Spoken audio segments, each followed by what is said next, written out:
आज का जो हमारा टॉपिक है वह प्लेटों के पुंज द्वारा द्रवण, पोलराइजेशन ऑफ रिफ्रैक्शन। इससे पहले हमने जो कराया था बूस्टर का नियम, इसमें हमने कराया था कि R plus I equal to 90 degree निकला था और जो म्यू इक्वल टू 10 पी निकला था वो sine P upon cos P था।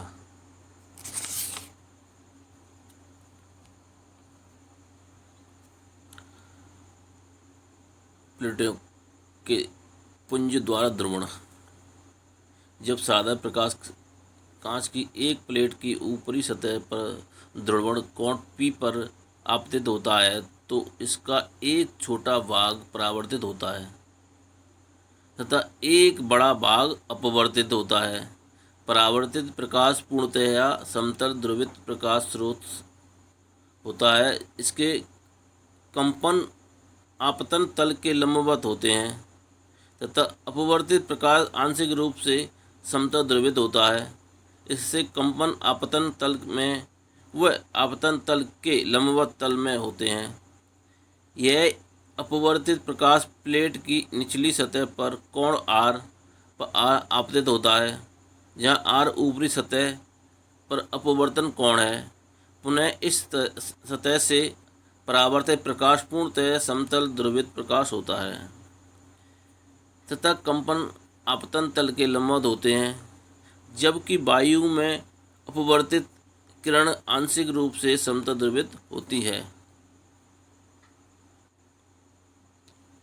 इस प्रकार यदि अध्रुवित प्रकाश की एक किरण प्लेटों के पुंज पर ध्रुव कोण P पर आपतित होती है तो प्लेट की प्रत्येक सतह पर आपतन तल के लंबवत कंपनों का कुछ भाग परावर्तित होता है तथा वे सभी कंपन जो आपतन तल के समांतर होते हैं अपवर्तित हो जाते हैं।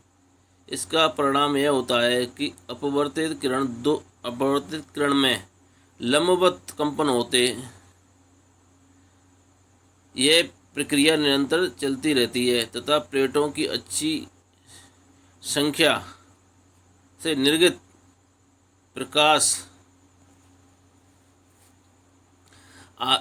आयतन तल के अविलंबवत कंपनों से पूर्णतया मुक्त हो जाता है तथा इसमें केवल आपतन तल में कंपन होते हैं, अर्थात यह किरण भी लगभग समतल ध्रुवित होती है। प्लेटों के इस प्रबंध को प्लेटों का पुंज कहते हैं। इस प्रकार प्लेटों के पुंज से अपवर्तन द्वारा भी समतल ध्रुवित प्रकाश प्राप्त किया जा सकता है।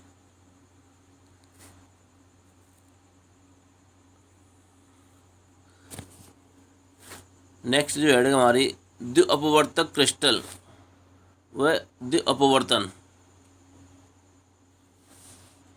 Double refractive crystal and double refraction. जब एक अध्रुवित प्रकाश किरण कैल्साइट या क्वार्टराइज क्रिस्टल पर आपतित होती है तब दो अपवर्तित किरण मिलती हैं। इस प्रकार के क्रिस्टलों को द्विअपवर्तक क्रिस्टल तथा इस घटना को द्विअपवर्तन कहते हैं। द्विअपवर्तक क्रिस्टल दो प्रकार के होते हैं, एक अक्षीय तथा दो अक्षीय। एक अक्षीय क्रिस्टल में एक ऐसी दिशा होती है जिसके अनुदिश दोनों अपवर्तित किरणों की चाल समान होती है तथा इसमें प्रकाशिक अक्ष होते हैं।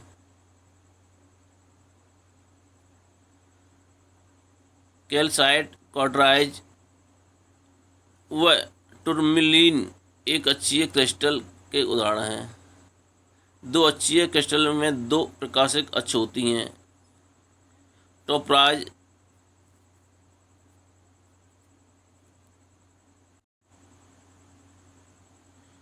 टोपाज, एरेगोनाइट दो अक्षीय क्रिस्टल होते हैं। इन अपवर्तित किरणों में एक किरण अपवर्तन के नियमों का पालन करती है।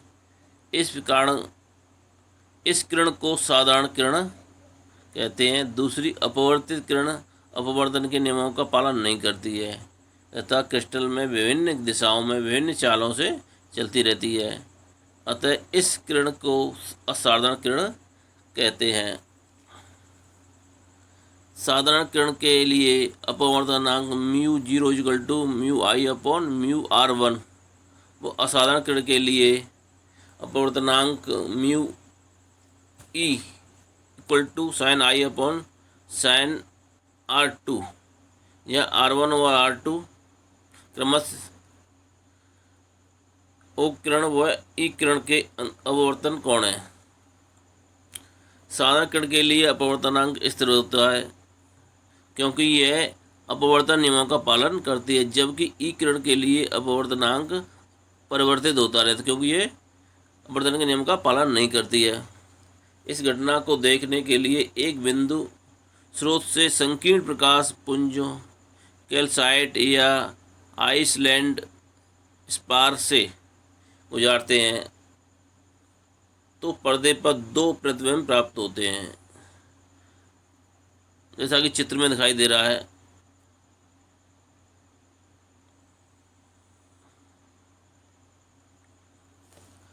एक अक्षीय क्रिस्टल की प्रकाशिक अक्ष। एक अक्षीय क्रिस्टल का सबसे अच्छा उदाहरण कैल्साइट क्रिस्टल है। इसे आइसलैंड स्पार भी कहते हैं, जो कि रंगहीन होता है तथा दृश्य प्रकाश के साथ साथ पराबैंगनी किरणों के लिए भी पारदर्शी होता है। कैल्साइट क्रिस्टल प्रकृति में विभिन्न रूपों से मिलता है। रासायनिक दृष्टि से यह CaCO3 होता है।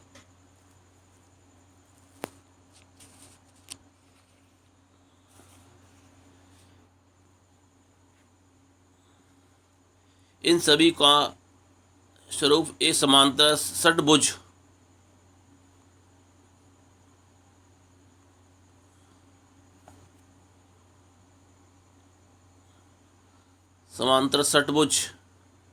जैसा होता है।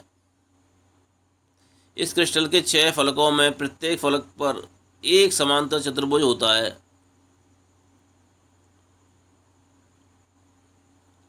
जिसके संपूरक कोण लगभग 102 व 78 होते हैं।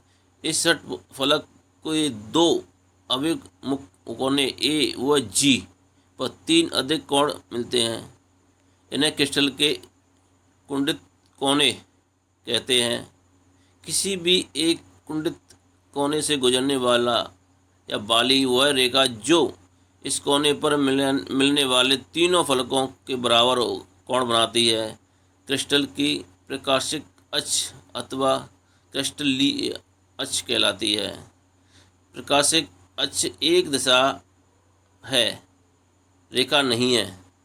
वास्तव में इस दिशा के समांतर रेखा क्रिस्टल की प्रकाशिक दिशा को व्यक्त करती है।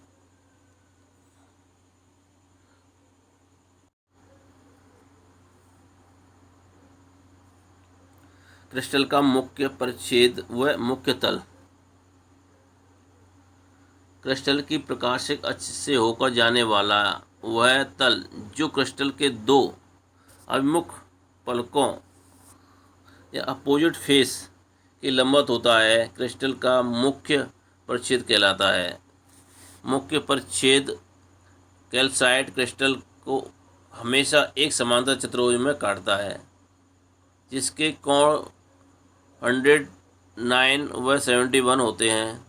क्रिस्टल में खींचा गया वह तल जिसमें क्रिस्टल की प्रकाशिक अक्ष व O किरण स्थिर होती है, साधारण किरण का मुख्य तल होता है।